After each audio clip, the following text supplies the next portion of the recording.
172 hours or 30 days. That's how long Matt Hoover has been unjustly imprisoned by the United States government. Justin Ervin has been in prison for a lot longer than that. Let's go ahead and talk about it.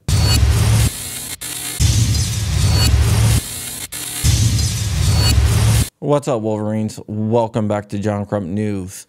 30 days ago, Matt Hoover and Justin Ervin were convicted of violating the National Firearms Act of 1934 by transferring machine guns, entering into a conspiracy, and structuring bank deposits. I think this is a travesty of justice, but we will get into that later. On Friday, attorneys for Matt Hoover, Zach Zermi, and Matthew LaRosiere submitted a motion for acquittal, even though that the jury convicted both men and the oral motion for acquittal was not granted. They could still file for a motion of acquittal, and that is what happened. So I'm going to send the motion for acquittal over to Four Boxes Diner because he's been doing a bang up job on this. I'm not sure if he's going to do a video on that, but I'm just going to send it to him anyway. But I want to talk about what I see in the acquittal and just give you a high-level overview.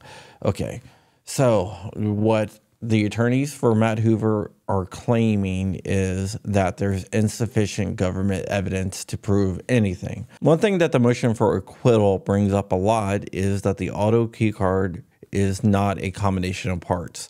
It is a singular piece of metal. The government claims that the outline on the metal card constitutes multiple parts. The defense argues that the lightning links are just an image on the card, and the card itself is just a singular piece, therefore does not raise to a combination of parts to convert something into a machine gun. The defense takes on the conspiracy charge. In a conspiracy, both parties have to enter into a conspiracy to do something knowingly illegal. The defense argues that neither man knew that making the auto key card was illegal, so therefore there cannot be a conspiracy. The government claims that both men knew what they were doing was illegal. So we'll have to see what the judge decides there. I think this charge has the best of actually being dropped by the judge and getting the guys acquitted on the conspiracy charge, but we'll have to see. Now let's talk about materially altering the card.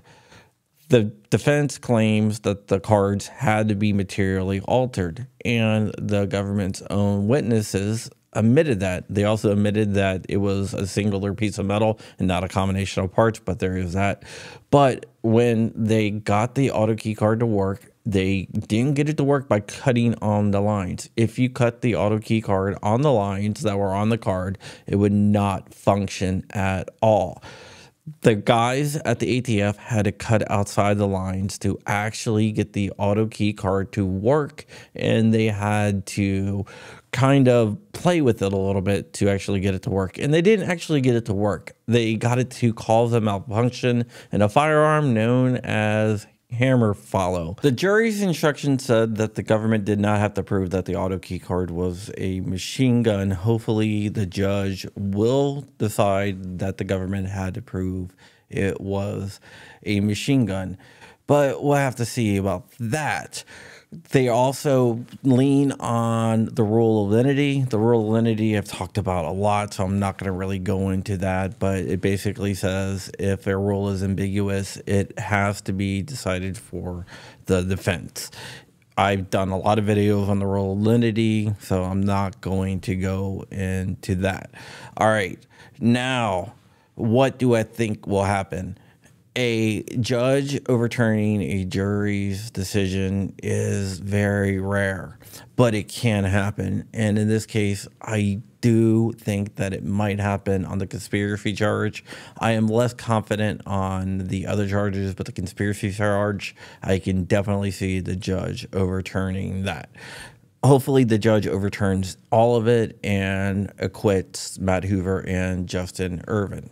Now, if the judge doesn't acquit both men, they have to wait until July at the end of July, they will get sentenced. Hopefully it'll be a light sentence, but we'll find out more about then. And now that's when all the appeals start. And the appeals will go up to the circuit court. The burden is a lot more on the defense if it is an appeal than a regular case. But they could win. I'm not giving up hope, and you shouldn't give up hope. I'm going to list some ways to support Matt down below, and also Justin. AutoKeycard2.com is a website that we set up, and they have the GoFundMe for both Matt and Justin down there. Remember, this could happen to any of us. It can happen to you. It can happen to me. So we have to stand by the people in our community. All right, that's it. Stay vigilant, stay free, keep in the fight. I got to get out of here. I'm running very, very late, and I got like 2 minutes to get this video rendered, thumbnail created, and get out the door. All right, thank you guys. Wolverines, mother.